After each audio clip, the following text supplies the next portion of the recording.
There's one mission I never talk about. Not with my family, not with other soldiers, not even with the guys who were there with me that night. Because some things, they don't just stay in your memory, they live in your chest. In the pit of your stomach, I had 12 hours to find a missing unit. Deep inside hostile territory, and failure wasn't an option. This is that story. It was 3 years ago.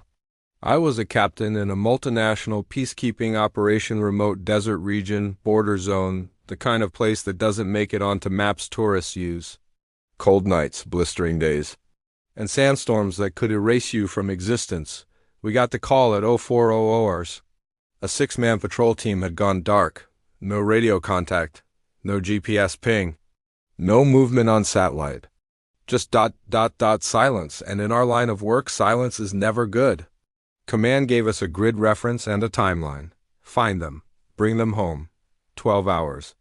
They picked me for the job because of my survival training, my recon background, my ability to think clearly when everything around me is falling apart. At least that's what they said.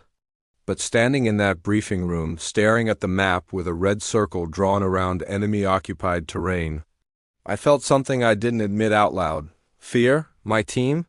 For soldiers experienced, quiet, tense, but ready. We didn't say much on the ride out. There wasn't much to say. You don't talk about what might happen. You just prepare for it. We infiltrated at nightfall. Low light, infrared scopes, every step calculated. The desert at night isn't peaceful. It's alive. Every shadow moves. Every sound echoes. You can't tell if that shape ahead is a rock or something waiting for you. We moved in a line, silent, focused. Then one of my guys raised his fist. We froze, footprints fresh, heavy boots, but they weren't ours. And they weren't the missing units. My heart was pounding so loud I thought the enemy could hear it. We adjusted our route and kept moving, but the tension? It wrapped around us like barbed wire. About 2 hours in, we saw movement, enemy scouts. 2 of them. 50 meters out, scanning the ridge, we dropped behind a dune, radios jammed. No comms, no backup. I could hear my team breathing, fast, shallow. I looked each of them in the eye and gave the signal, stay low, stay quiet, because fear is contagious. But leadership ... leadership is louder than panic.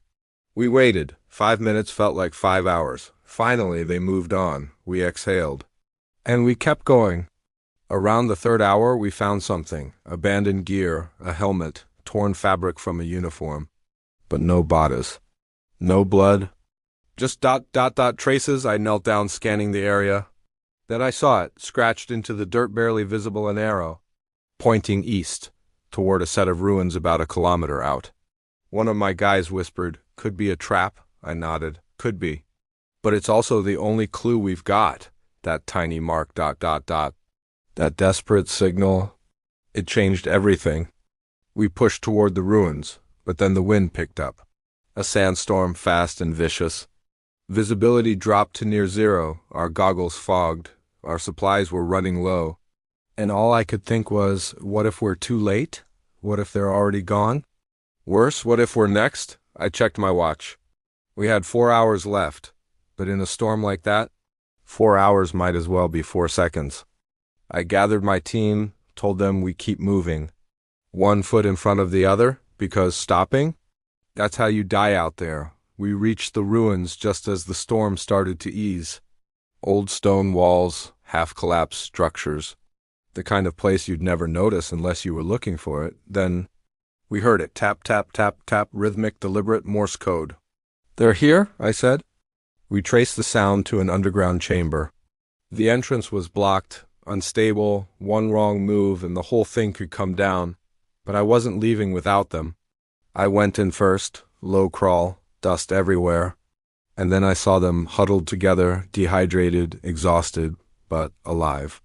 6 faces staring back at me like I was a ghost. "We're getting you out," I said. We used ropes, teamwork, sheer will. One by one, we pulled them up. Every second felt like a countdown, but we did it. All 6, out safe. The storm was picking up again. We had no time. I got on the radio, finally back in range, and called for emergency extraction. The helicopter came in hot. Blades whipping sand everywhere. We loaded the wounded first, then my team. As I climbed aboard, I looked back at that desert, that endless, hostile void, and I thought, we actually made it. Everyone survived. People call us heroes. They say we're brave, fearless, built different, but that night, I didn't feel like a hero. I felt human, scared, lucky. Here's what I learned out there. Courage isn't the absence of fear. It's doing your job despite it. No mission is ever solo. You survive because someone believes in you, because someone refuses to leave you behind. And when the world is falling apart around you, you hold the line. Not because you're superhuman, but because someone's counting on you to come home.